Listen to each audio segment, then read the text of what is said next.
আইন অমান্য আন্দোলনকালে সোলাপুরের শ্রমিক আন্দোলনের পরিচয় দাও। এটা মাধ্যমিক ইতিহাস প্রশ্ন, মান 4। ভূমিকা: আইন অমান্য আন্দোলনকালে শ্রমিক আন্দোলনে ভাটা পড়েনি। এ সময় শ্রমিকদের দাবি ছিল পূর্ণ স্বরাজ। এই সময় ধর্মঘটি শ্রমিকদের বেশিরভাগ ছিল রেল শ্রমিক এবং বস্ত্র শিল্পের শ্রমিক।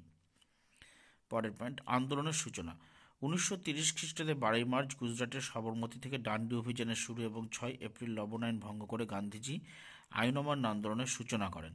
আন্দোলন শুরুর দিনই শ্রমিকরা স্বতঃস্ফূর্তভাবে আন্দোলনে অংশগ্রহণ করে। পরের পয়েন্ট, সোলাপুরের শ্রমিক আন্দোলন। 1930 খ্রিস্টাব্দে 7ই মে গান্ধীজির গ্রেপ্তারের খবর শুনে মহারাষ্ট্রের সোলাপুরে বস্ত্র শ্রমিকরা স্বতঃস্ফূর্ত ধর্মঘট ও মিছিল করে। পুলিশ শ্রমিকদের উপর গুলি বর্ষণ করে। উত্তেজিত শ্রমিকরা রেল স্টেশন, থানা, সরকারি দপ্তর, আদালতের উপর আক্রমণ চালায়। 7ই মে থেকে 16ই মে 1930 খ্রিস্টাব্দ পর্যন্ত, অর্থাৎ 1930 খ্রিস্টাব্দের 7ই মে থেকে 16ই মে পর্যন্ত সরকারি প্রশাসনকে অচল করে দেয় শ্রমিকরা। সরকার মিলিটারি নামাতে বাধ্য হয়। শ্রমিক নেতা শ্রীকৃষ্ণ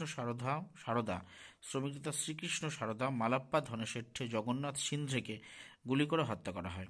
প্রভাব: এই নির্মম হত্যার প্রভাবে করাচি বন্দর, কলকাতার পরিবহন দপ্তর, মাদ্রাজের শিল্প শ্রমিকরা ব্রিটিশ বিরোধী ধর্মঘট করে।